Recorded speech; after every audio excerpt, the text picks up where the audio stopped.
Well, it's a classic kind of a con game. A woman was doing some banking here just about 3 o'clock, and after she cashed a check, had a good amount of cash with her in her purse, she was approached as she exited the bank by another man standing out here.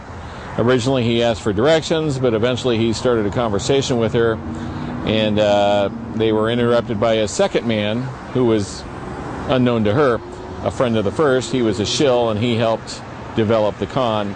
Basically, the con revolved around the first man trying to sell her a piece of jewelry, a diamond, actually, an unset stone, and offered her a discount rate because of some troubles that he was having. They bartered back and forth. The second man said, "Oh, I can't help you," and then he left, but then he came back a few minutes later and said, "Hey, I checked at the jewelry store. This is actually worth $1,000. This is a great deal, and if only I had the money, I'd buy it myself." So he kind of built up the expectation. Eventually the woman said, "Well, I don't have this much money." She offered a lower price, and actually sat with the man in her car for some time.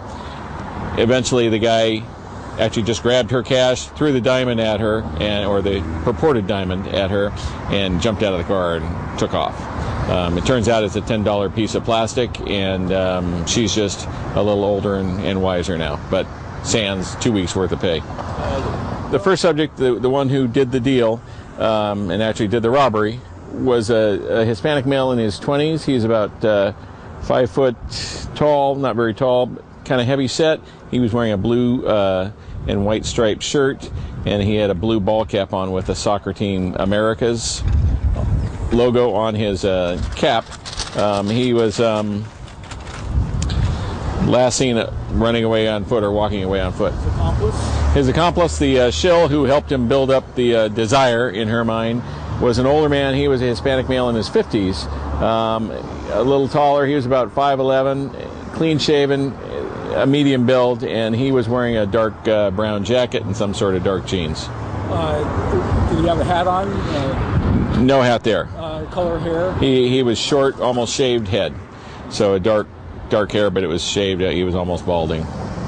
And right now, as far as automobile or anything like that, nobody has any idea what they were driving? No, there was no vehicle seen. The second man came back at one point and said, "Hey, let's buy it together. I can get $400, so wait for me here. I'll go get the money."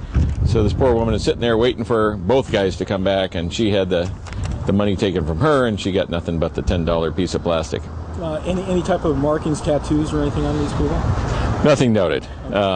But they seem to be accomplished con artists, and they've obviously worked together and developed this rapport. They must have targeted this woman and profiled her, if you will, as she came out of the bank, putting her purse away. So they hit on her and developed the conversation, worked the con over about a half-hour time period.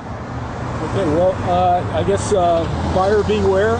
Absolutely. If something seems to be too good to be true, then it usually is, and this is just one more reminder, unfortunately.